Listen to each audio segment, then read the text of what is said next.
Ma'am, I promise you, my best men will be on the job. I have a request. मैं India से एक officer भेजना चाहती हूँ जो इस केस में आपकी मदद करेगा। I don't think that is necessary.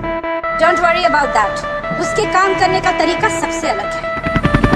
हिल पे गए बालांच। तू कौन है?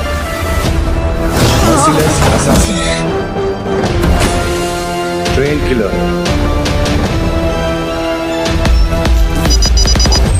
a true patriot. कौन से मिशन पर भेजा जा रहा है टाइगर को? इस मिशन में टाइगर की मदद कौन करेगा? आखिर किसका झूठ आएगा टाइगर के सामने? नमस्कार दोस्तों, मैं हूं आपकी होस्ट पंखुरी और आप सबका बहुत बहुत स्वागत है बॉलीग्राड स्टूडियोज़ में। दोस्तों, मैं वीडियो शुरू करूं उससे पहले आप सबके लिए एक बहुत ही इंपॉर्टेंट इन्फॉर्मेशन है। अगर आप भी सिनेमा की दुनिया से जुड़ना चाहते हैं, काम करना चाहते हैं, तो हम आपके लिए एक बहुत ही सुनहरा मौका लेकर आए हैं। डिस्क्रिप्शन बॉक्स में दिए हुए जॉब लिंक पर ज़रूर क्लिक कीजिए और इस अपॉर्चुनिटी का भरपूर फ़ायदा उठाइए। मैंने आपको अपनी पिछली वीडियो में बताया था कि रैम्बो की कहानी सेकेंड वर्ल्ड वॉर से शुरू होती है, जिसके ख़त्म होते ही ब्रिटिश आर्मी में कुछ इंडियन सोल्जर्स को भगोड़ा करार कर दिया जाता है, जिनमें से एक रैम्बो यानी कि टाइगर का किरदार भी होता है। तो अब रैम्बो इससे बचने के लिए अपने देश भागता है, लेकिन वहाँ पर उसे देखते ही शूट कर देने का ऑर्डर दिया जाता है। इसीलिए वो इससे बचने के लिए जंगलों में भागता है और ब्रिटिश सरकार के हाथ नहीं आता, लेकिन एक इंडियन ऑफिसर के कहने पे वो सरेंडर कर देता है। फिर 1947 में जब इंडिया को इंडिपेंडेंस मिली तो सभी इंडियंस जो कि जेल में बंद थे उन्हें छोड़ दिया गया, लेकिन रैम्बो को नहीं छोड़ा गया क्योंकि उसे देशद्रोह के आरोप में गिरफ्तार किया गया था। अब इससे आगे की कहानी मैं आपको आज बताती हूँ।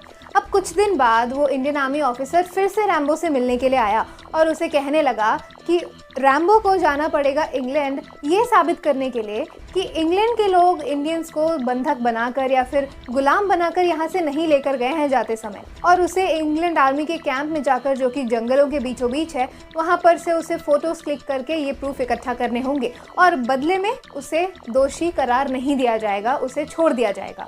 तो इसीलिए रैम्बो इस मिशन के लिए मान जाता है और वो इंडियन आर्मी ऑफिसर उससे ये भी कहता है कि रास्ते में तुम्हें राधा नाम की एक लड़की मिलेगी जो तुम्हें जंगलों से रास्ता बताएगी। अब रैम्बो इस मिशन के लिए निकलता है। रास्ते में उसे राधा भी मिलती है। राधा से बातचीत के दौरान उसे पता चलता है कि राधा के पिता एक फ्रीडम फाइटर थे और राधा कई सालों से जंगलों में छुपकर अपने पिता के साथ रह रही थी, लेकिन अपने पिता की मौत के बाद वो इंडियन आर्मी के साथ जुड़ गई और उनके लिए काम करने लगी।